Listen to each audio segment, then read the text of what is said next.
rumah tangga, wilayah perkotaan, dan juga dalam kegiatan industri pabrik yang menghasilkan banyak sekali limbah berupa sampah plastik itu sendiri, dapat diserap tanah ataupun mengalir secara lancar. Akibatnya air akan menggenang dan terjadi banjir. 2. Sampah plastik tidak mudah terurai. Sampah plastik ternyata sangat sulit untuk dapat dilakukan penguraian terhadap materialnya. Hal ini menyebabkan terjadinya penumpukan dari sampah plastik yang lambat laun akan semakin banyak dan berpotensi untuk dapat menimbulkan dampak dan juga efek negatif yang buruk bagi makhluk hidup itu sendiri. 3. Menimbulkan bau yang tidak sedap. Penumpukan dari sampah tentu saja akan menimbulkan bau yang sangat tidak sedap. Pencemaran udara bahkan dapat diakibatkan dari penumpukan sampah plastik dalam jumlah besar itu sendiri. Bau yang tidak sedap akibat polutan udara tersebut berpotensi menimbulkan penyakit. 4. Memicu terjadinya kebakaran. Bila sampah plastik tidak terkelola dengan baik, maka dapat meningkatkan potensi terjadinya kebakaran. Hal ini dikarenakan material plastik itu sendiri yang sulit terurai dan mudah untuk menyulut kebakaran bila ada api di dekatnya. 5. Menghancurkan ekosistem. Ekosistem merupakan tatanan kesatuan utuh dan menyeluruh yang terjadi antara unsur lingkungan hidup yang saling mempengaruhi. Sampah plastik yang dibiarkan saja dan tidak terurus tentu saja akan sangat berbahaya, tidak hanya bagi makhluk hidup, namun juga terhadap ekosistem. Demikian pembahasan mengenai dampak sampah plastik bagi lingkungan. Semoga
Tantangan kan kita hadapi, bergandeng tangan untuk negeri. Era kita menanti berseri.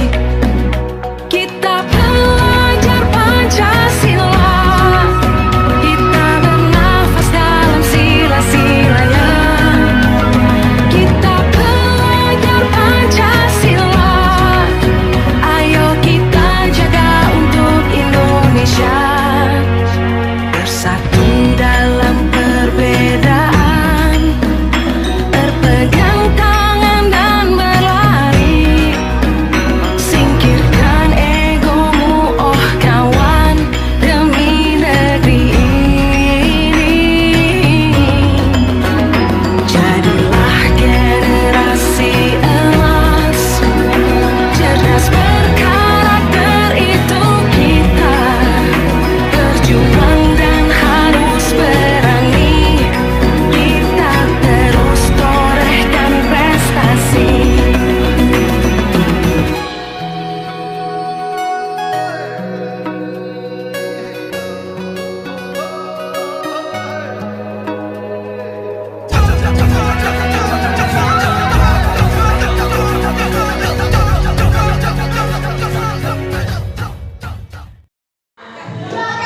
Semangat presentasi para kelompok yang maju ke depan.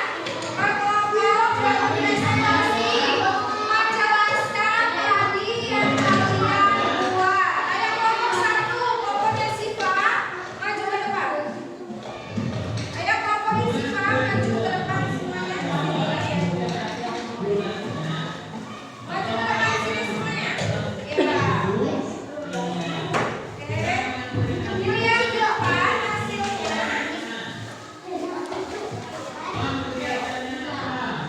Oke. Sampai jelaskan. Apa belum siap tadi loh?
Kemudian dari gaya hidup berkelanjutan, ya, mengurangi penggunaan barang sekali pakai dan memanfaatkan kembali barang yang masih bisa digunakan adalah bagian dari menjaga bumi untuk generasi mendatang.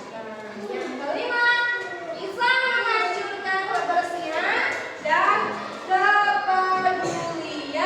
Menjaga kebersihan adalah sebagian dari iman. Dan mendaur ulang adalah salah satu cara untuk menjaga amanah bumi yang diberikan oleh Allah. Yang terakhir, kerjasama untuk lingkungan lebih baik. Ya, semua orang harus berkontribusi dan bekerja sama dalam kegiatan daur ulang dan peduli lingkungan. Itu ya kesimpulan pembelajaran hari ini. Sobat ya, proyek selanjutnya membuat proyek sampah organik.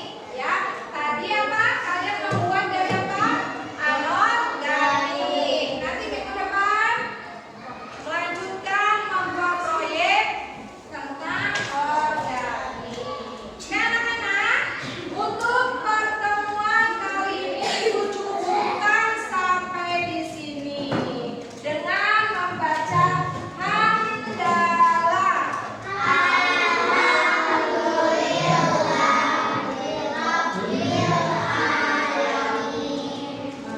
Silakan berdoa. Mau pulang dulu. Siapkan kelas menyiapkannya.